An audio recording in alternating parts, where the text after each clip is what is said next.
같이 말씀을 나누려고 합니다. 우리 살아가면서 한 번쯤 기적을 경험하기를 원하시죠? 제가 여러분에게 기적을 경험해 보셨습니까? 라고 이렇게 묻는다면 뭐라고 대답하시겠어요? 의외로 많은 사람들이 로또 복권 정도 이렇게 당첨되면 뭐 기적을 경험했다고 할까? 그 외의 것들은 사람들이 별로 나에게 아직까지 아무런 기적이 일어나지 않았다고 생각하는 그런 경향들이 있습니다. 사람들은 기적을 말할 때 죽을 병에서 살아나고 위험한 사고에서 극적으로 또 살아나거나 아주 절망적 상황에서 신랄 같은 희망의 주인공이 될 때 기적을 경험한 것으로 이해를 합니다. 그러다 보니까 사람들은 그런 케이스가 아니라고 한다면 아직 내 삶에 어떤 기적도 일어나지 않았다라고 이렇게 생각을 하는 것이죠. 기적은 지금 그 기적을 바라보는 사람을 향해서 다가오고 있다는 사실 여러분 믿으시기를 바랍니다. 아멘. 그리고 여러분 삶에 여러분이 기적의 주인공 되시기를 바랍니다. 아멘. 그런데 사실 우리가 기적은 매일매일의 삶 속에서 우리가 경험하고 있다는 사실을 여러분이 알아야 됩니다. 그래서 내가 지금 살아있는 이 사실만으로도 어떤 면에서는 기적인 거예요. 그래서 죽은 자가 살아나는 것도 기적이지만 죽을 수 있는 순간순간의 상황에서 죽지 않고 이렇게 살아있는 것도 기적이고 또 감사할 수밖에 없는 일이다 라고 하는 사실을 여러분 믿으시기를 바랍니다. 아멘. 그래서 기적은 일반적으로 쉽게 경험하기 어려운 특별한 사건이나 상황의 반전을 말하기도 합니다. 그러나 오늘 저는 여러분에게 매일이 기적의 삶이 되는 방법을 가르쳐 드리려고 합니다. 매일의 삶이 어떻게 기적이 될 수 있겠는가? 내가 매일매일 어떻게 기적을 내가 경험할 수 있겠는가?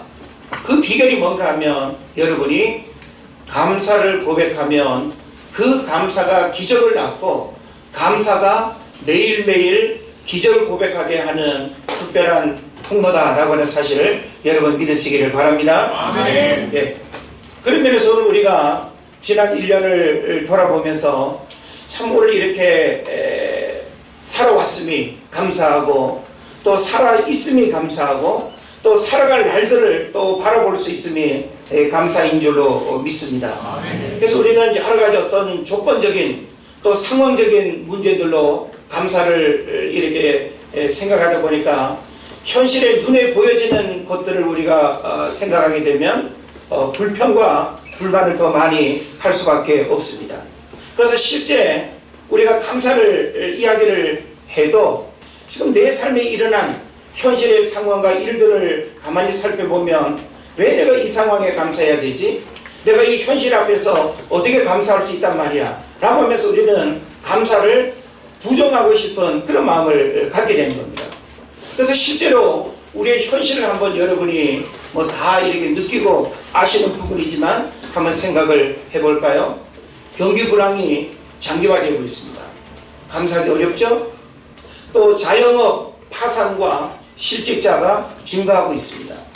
역시 우리가 감사하기 어렵습니다. 청년 취업, 고용 불안이 심화되고 있습니다. 또 저출산으로 인한 사회 역기능이 악화되고 있습니다. 또 대학 입시, 특목고 폐지를 비롯한 여러 교육 제도의 불안도 역시 또 자녀를 두고 있는 학부모 입장에서는 감사할 일이 아닙니다. 조국 정국 여파가 광화문과 서대문으로 나뉘고 다시 여의도로 번지며 세대 간 이념적 대립과 갈등이 심화되고 있습니다. 아프리카 돼지열병으로 축산 농가에는 깊은 시름이 있습니다. 7번의 태풍으로 인한 농작물 작황 부진에 또 문제들도 있습니다. 한일 관계, 불매운동과 경제보복, 남북 관계의 대립과 평화 모두 경색, 북미 관계 이해득실의 갈등과 혼란 가중. 지금 제가 열거하고 있는 이 모든 일들은 제가 만들어내는 이야기가 아니라 매일 우리가 뉴스를 통해서 접하는 현실의 이야기들입니다. 정치, 경제, 사회, 교육 모든 어떤 상황들을 살펴보면 이런 시대 상황 속에서 무엇을 어떻게 감사하란 말인가 하고 이렇게 우리가 반문할 수밖에 없는 것입니다. 그래서 이런 어떤 뉴스들은 우리의 마음을 답답하게 하고 깊은 한숨만 토해낼 뿐 웃으며 희망을 말하기에는 너무나 고통스러운 현실 속에서 우리가 살아가고 있는 것이죠. 그래서 우리가 현실을 바라보면 누구도 감사할 수 없는 시대에 감사는 추상적 단어처럼 다가오는 게 사실입니다. 그럼에도 불구하고 오늘 제가 여러분에게 감사해야 할 이유, 그리고 우리가 감사하게 될 때 그 감사가 우리 삶에 어떤 결과를 가져오는지 이것을 우리가 좀 잘 이해하면 좋겠습니다. 일반적으로 감사는 두 종류가 있다고 합니다. 어떤 감사가 있을까요? 하나는 if 감사라고 있습니다. 만일 뭐뭐 하면 감사하겠다는 거예요. 지금 내가 현실 겪고 있는 이 상황이 더 나아지거나 내가 마음에 꿈꾸고 소원하는 일들이 이루어지거나 가난으로부터 어떤 삶의 변화가 일어나고 질병으로부터 건강의 일들이 일어나고 사업의 실패와 절망과 좌절로부터 반대되는 어떤 삶의 일들이 일어나면 내가 감사하겠다는 거예요. 아마 대부분의 사람들이 이와 같은 생각들을 가지고 감사를 이해할 것입니다. 그래서 결과적으로 좋은 일이 일어나면 감사하겠다. 지금 현실의 상황은 어디를 들여다봐도 감사할 수 없는데 이 상황이 바뀌면 내가 감사하겠다 라고 이제 생각을 하는 거죠. 근데 이와 같은 감사는 진정한 감사가 아니라고 하는 것입니다. 누구나 할 수 있는 조건적인 감사입니다. 그래서 우리는 성경에 가르치는 감사가 무엇인가를 생각을 해야 되는데 성경은 이런 감사를 우리에게 말하지 않습니다. 성경의 감사는 어떤 감사일까요? 데살로니가전서 5장에 보면 범사에 감사하라고 했어요. 이 감사는 다른 말로 말하면 in spite of 뭐뭐임에도 불구하고 감사하는 거예요. 내가 지금 가난에 처해 있어도 감사할 수 있어야 하고 여러 질병의 고통 가운데 있어도 감사할 수 있어야 하고 사업의 실패와 관계의 어려움과 마음의 깊은 내면의 상처를 가지고 있다 할지라도 감사할 수 있다고 한다면 그 감사가 삶의 놀라운 변화를 일으킨다라고 하는 사실을 여러분 믿으시기를 바랍니다. 아멘. 미국 듀크 대학 병원의 두 의사가 실제 실험을 했습니다.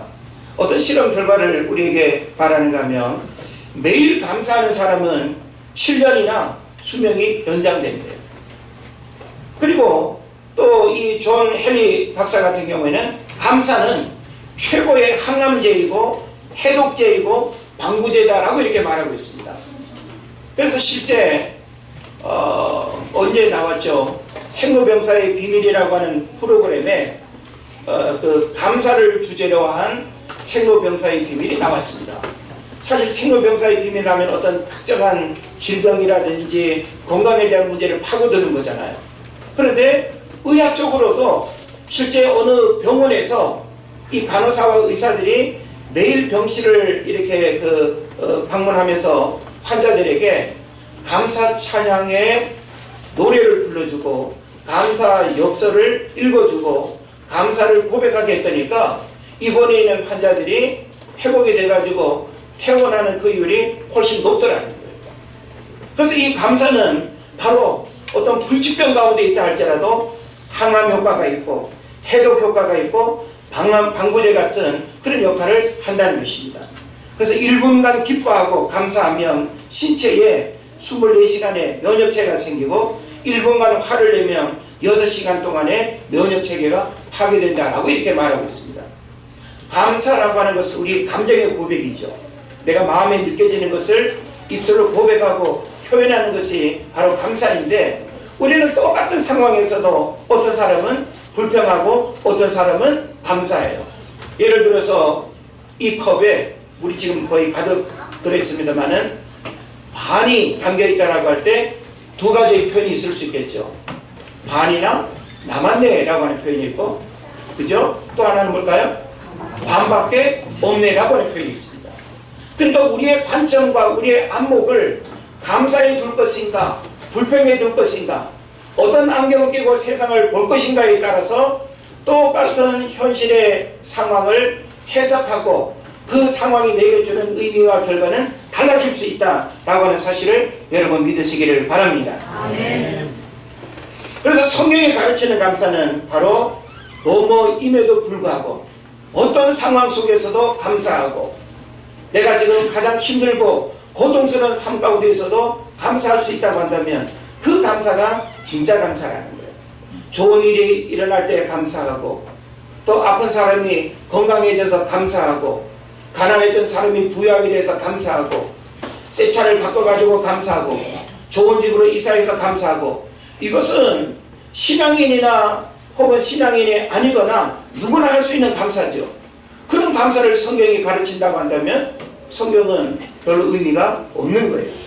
그래서 성경이 가르치는 그 감사가 오늘 우리에게 필요하겠다. 그래서 우리가 성경 가운데 하박국서라고 있죠.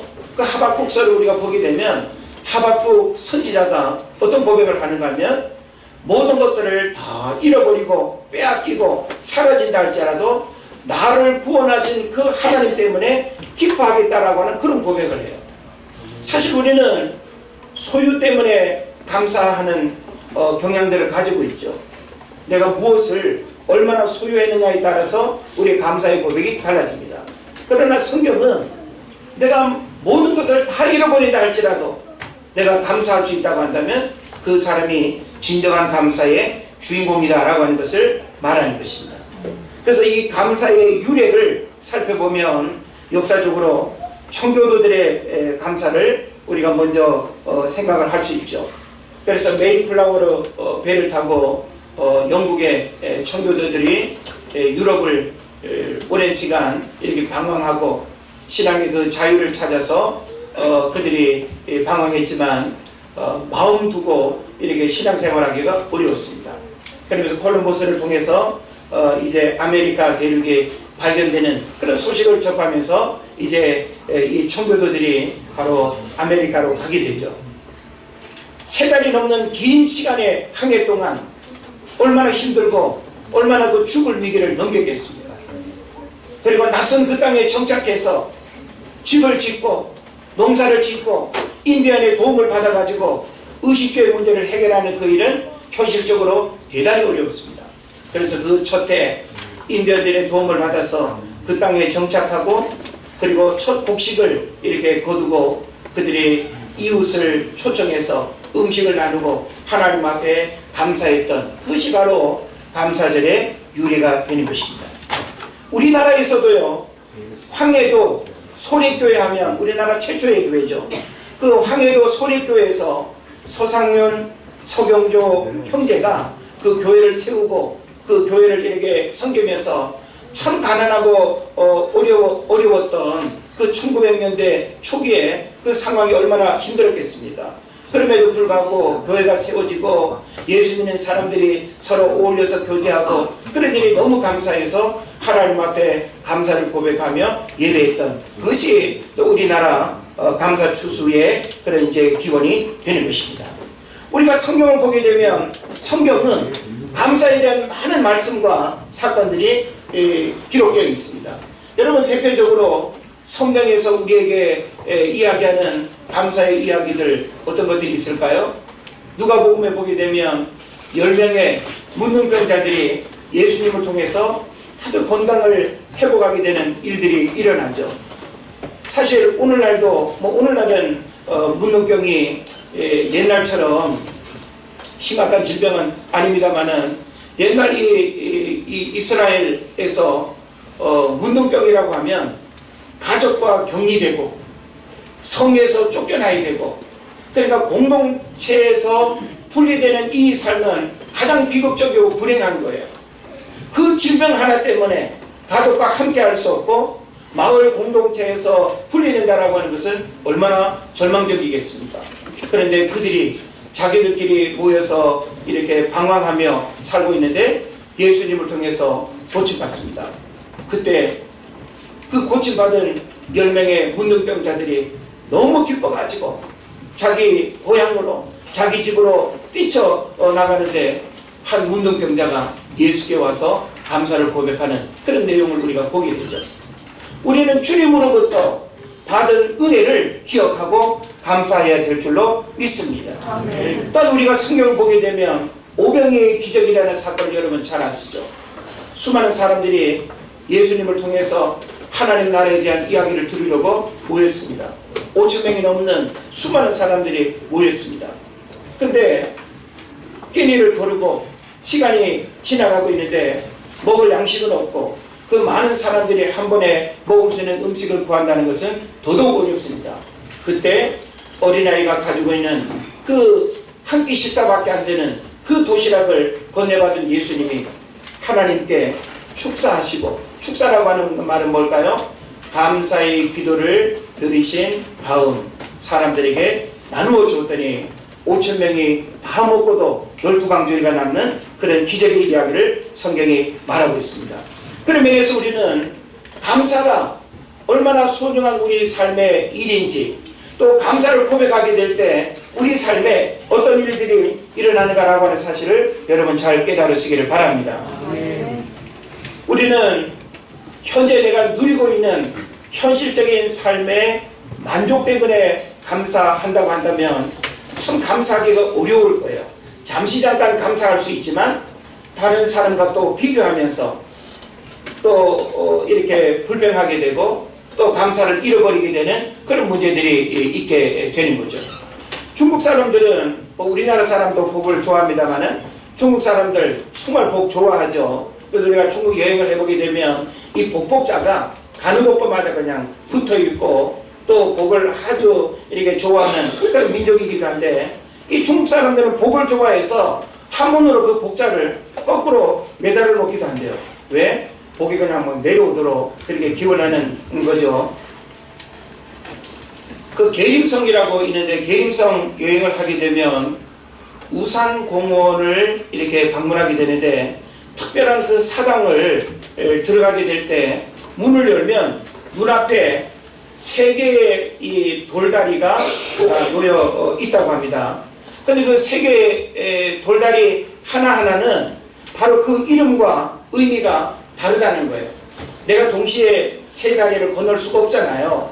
그러니까 그 3개 중에 하나를 선택해야 되는데 어떤 다리를 건너는가라고 하는 것은 본인의 선택이라는 거예요.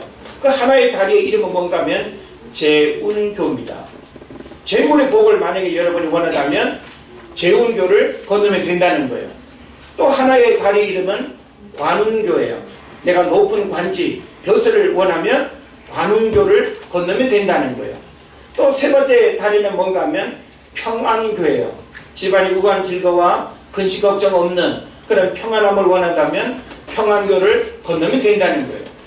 그래서 어떤 여행객이 사람들이 이 3다리 앞에서 어떤 다리를 가장 많이 건너는가를 가만히 이렇게 관찰을 했대요. 여러분 같으면 그 3다리 앞에서 어느 다리를 건너시겠습니까? 재운교를 건너시겠어요? 관운교를 건너시겠습니까? 아니면 평안교를 건너시겠습니까? 예. 중국 사람들과 아마 다를지 같을지 모르겠는데 우리나라 여행객이 가만히 관찰을 해보니까 평안교를 사람들이 가장 많이 건너더래요. 그리고 돌아올 때는 재물교로 오더래요.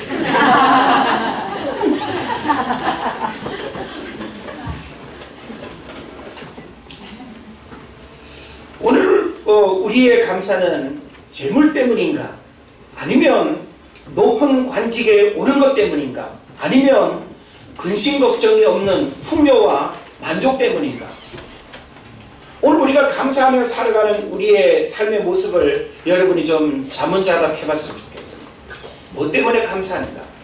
그리고 우리가 감사를 이야기할 때 과연 무엇을 우리가 감사해야 되는가? 라고 하는 고민을 해야 된다라고 하는 것이죠.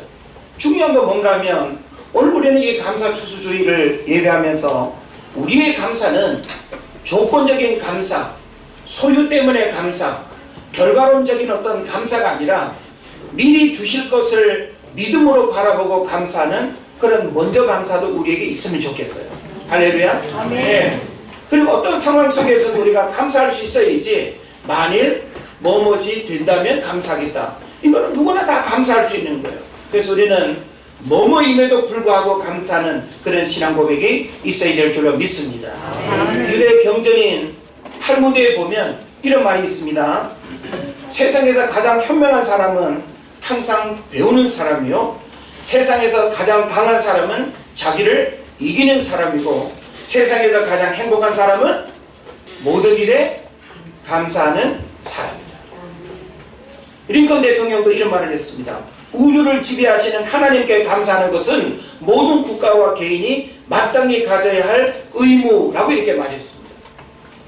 그런 면에서 우리 인간이 감사하지 못한다라고 하는 것은 거의 짐승 취급 받을 수밖에 없는 거예요. 우리가 인간관계에서도 내가 상대방에게 무언가를 선물을 했는데 그냥 기뻐하지도 않고 당연한 듯 받고 감사할 줄 모른다고 한다면 그 다음 또 선물하기는 대단히 어렵습니다. 이 버릇없는 놈 하면서 내가 어떤 마음으로 당신한테 이 선물을 주는데 감사할 줄도 모르고, 우리는 자꾸만 그 선물의 내용의 가치를 자꾸만 따지죠. 그 받는 즐거움, 내가 감사할 수 있다는 것, 이것이 얼마나 귀한 일인지 모르는 것입니다. 그래서 제가 이 위인들의 삶의 공통점도 이렇게 좀 살펴보니까요, 위인들의 삶의 공통점은 동일한 절망과 고통 속에서 삶을 저주하거나 불평하고 원망하지 않고 오히려 감사함으로 인해서 선한 영향력을 드러내는 삶을 살았더라라고 하는 것입니다. 자, 여러분이 어떤 위인을 한번 이야기해 보십시오. 우리가 위인을 이렇게 바라보게 될 때 위인의 여러 가지 공통점과 우리와 다른 특별한 부분들이 분명히 있습니다. 그런데 우리에게 도전과 감동을 주는 그런 위인들을 살펴보면, 위인들은 우리가 겪는 동일한 절망과 가장 고통스러운 어떤 삶 속에서도 좌절하지 않고 그것을 극복하고 그것을 어떤 불평으로 자기의 어떤 삶을 불행으로 막을 내리는 것이 아니라 그것을 뛰어넘는 의지와 용기와 믿음이 있었더라라고 하는 것입니다. 그런 면에서 감사는 그 사람의 불행한 인생을 바꿔놓는 동기부여가 되는 거예요. 그래서 감사는 축복은 감사의 문으로 들어와서 불평의 문으로 나간대요. 그러니까 여러분이 감사하면 축복이 들어오는 통로가 된다는 거예요. 그러나 여러분이 불평하면 여러분이 받은 그 축복은 불평 때문에 다 쏟아져 버리는 거예요. 그런 면에서 우리 삶에 누구와 비교할 것도 없이 내 삶에 주어진 모든 일에 자족하고, 그리고 이 모든 삶의 결과들이 주님으로부터 주어졌다는 사실을 우리가 알고 믿는다고 한다면 우리는 무엇이든 하나님 앞에 감사하게 될 줄로 믿습니다. 아멘. 여러분 잘 아는 오프라 윈프리, 그도 참 생애를 들여다보면 굉장히 불행한 인생을 살았죠.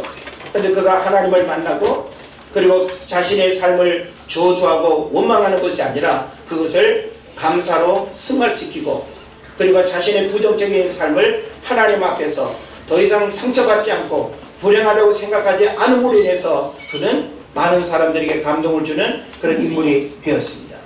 설리반 선생님과 헬렌 켈러 이야기도 역시 마찬가지죠. 설리반 선생님이 헬렌 켈러를 만나는 그 과정, 두 사람이 만나서 도움을 받고 위대한 인물이 되기까지 그 과정이 얼마나 고통스러웠겠습니까? 현실의 불평과 불만과 어려움을 바라보면 그런 위대한 인물이 절대 만들어질 수가 없습니다. 주어진 것을 감사로 받아들이고 그것을 믿음으로 이겨낼 때 위인이 된다는 사실을 깨달으시기를 바랍니다. 우리 전에 한번 간접적으로 만난 적이 있죠. 닉 부이치치, 태어날 때부터 두 팔이 없습니다. 두 다리도 없습니다. 사실 사지가 장애를 입은 그런 상황에서 할 수 있는 게 뭐가 있겠습니까? 그럼에도 불구하고 최근에 그는 결혼까지 해서 두 아이를 낳고 그리고 많은 사람들에게 감동을 주고 정상에 못지않은 그런 활동들을 하는, 이것은 자신의 삶을 불행하다고 생각하지 않는 그 마음으로부터 출발하는 거예요. 목사의 가정에서 태어나서 그 부모님도 얼마나 처음에는 고통스러웠겠습니까? 그러나 하나님 우리 가정에 이런 자녀를 주신 것은 분명한 하나님의 뜻이 있다고 생각하고 오히려 그 상황을 부정하고 불평하기보다는 감사로 그 상황을 바라보게 될 때 부이치치 같은 그런 인물이 만들어지는 것입니다. 우리가 잘 아는 백악관 차관보였던 강용우 박사님, 시각장애를 입고 얼마나 절망적입니까? 그러나 그는 최초로 우리나라 대학을 들어가고 최초로 미국 유학을 가고 최초로 시각장애의 그 현실의 어려움을 극복하고 오히려 하나님 앞에 감사하면서 주어진 상황을 도전하고 그리고 극복하면서 그런 위대한 인물이 되었습니다. 그 외에도 이재성 자매 삼도 전신 화상을 입고 수십 번의 몸을 다 긁어내고 이식하는 그 고통이 얼마나 크겠습니까? 그럼에도 불구하고 그는 사회복지를 전공해서 지금은 당당하게 많은 사람들에게 감동을 주는 그런 인물이 되었습니다. 송명희 시인 뇌성마비로 말 한마디 표현하기 위해서도 온몸을 비틀어야 되는 그 뇌성마비, 그가 우리에게 주는 나 가진 것 없어도 그 공평함을 이야기하는, 사실 공평하지 않은 조건임에도 불구하고 공평을 노래할 수 있다는 것, 바로 그 내면에 하나님께 대한 감사가 있기 때문인 줄 믿으시기를 바랍니다. 그래서 이와 같이 우리는 두 부류의 사람들, 두 종류의 감사를 우리가 생각해 볼 수 있는 것입니다. 우리도 동일한 시대 상황 속에서 동일한 현실의 어려운 문제 속에 살아가고 있습니다.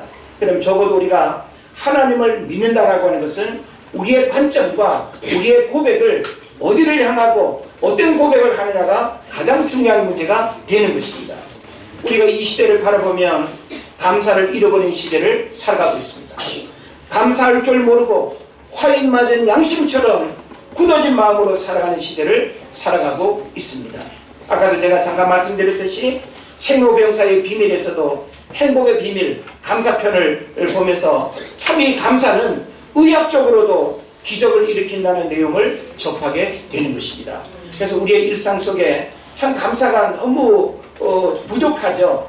남편이 아내에 대한 감사, 아내가 남편에 대한 감사, 혹은 또 부모가 자식에 대한 감사, 자식은 부모에 대한 감사.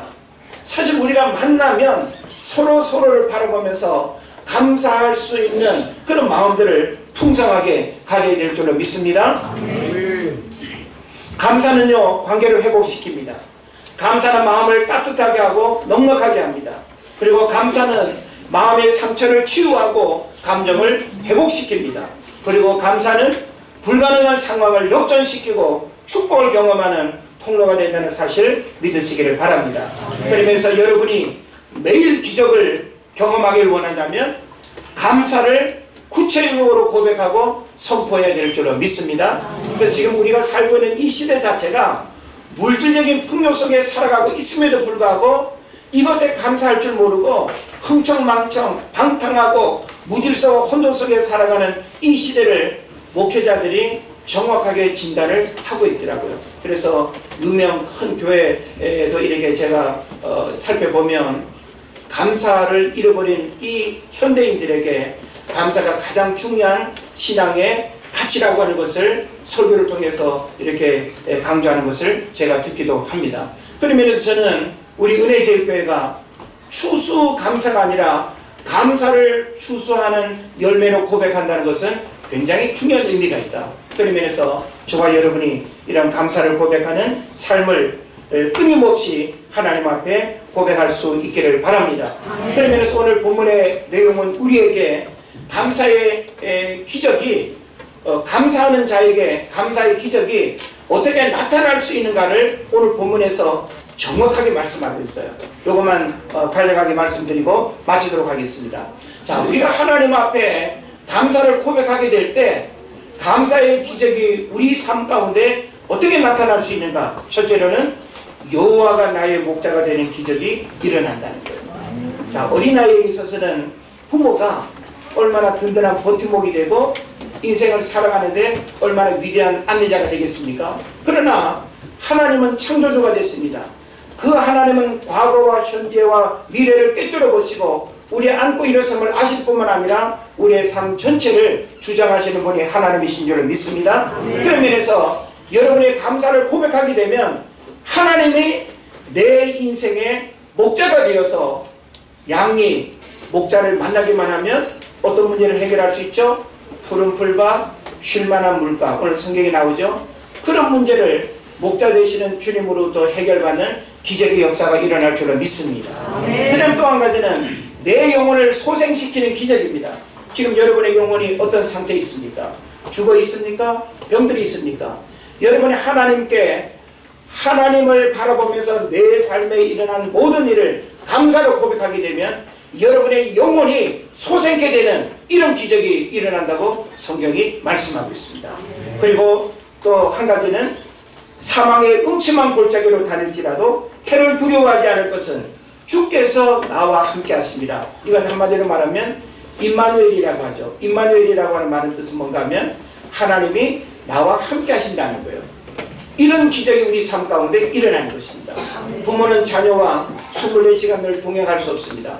그러나 보이지 않는 그 하나님은 하나님의 영으로 우리가 어딜 가든 무엇하든 하나님이 임마누엘의 하나님 되셔서 우리와 함께하는 그런 기적을 경험하게 될 줄은 믿습니다. 그리고 또 한 가지는 내 잔이 넘치는 기적입니다. 여러분 주머니가 텅텅 비기를 원하시는 분이 있나요? 여러분 통장의 잔고가 늘 그냥 간당간당 하는 그런 불편을 겪기를 원하시는 분이 있나요? 성경은 우리에게 내 잔이 흘러넘치는 기적, 이것은 바로 우리가 하나님 앞에 감사를 고백하게 될 때 여러분 삶에 흘러넘치는 그런 역사들이 일어난다는 것을 성경이 말씀하고 있습니다. 그리고 마지막 우리가 감사를 고백하며 하나님이 내 삶의 감사의 주임을 고백하게 될 때 성경은 무엇을 약속하는가 하면 내가 여호와의 집에 영원히 거하게 되는 기적을 말씀하고 있습니다. 우리가 좋은 집에 거하는 것도 별장이 있어서 그 편안한 육신의 삶을 살아가는 것도 큰 행복일 수 있습니다. 그러나 여러분 인생의 가장 위대한 축복은 내가 여호와의 집에 영원히 거하게 되는 이 기적이 가장 큰 축복임을 믿으시기를 바랍니다. 그런 면에서 오늘 저는 여러분들이 서로를 바라보며 가족에 대한 감사도 우리에게 중요하지만 하나님 앞에서 그 하나님이 내 삶에 베푸신 은혜들을 알고 불평과 원망이 아닌 감사를 고백하게 될 때 그 감사가 내 삶의 기적을 일으키고 매일의 삶이 기적이 되는 삶을 살아가게 한다는 사실을 여러분 믿으시고 매일매일 어떤 경우에도 감사하고 우리의 입술에서 불평이 쏟아져 나오지 않기를 주의 이름으로 축원을 드립니다. 기도하겠습니다.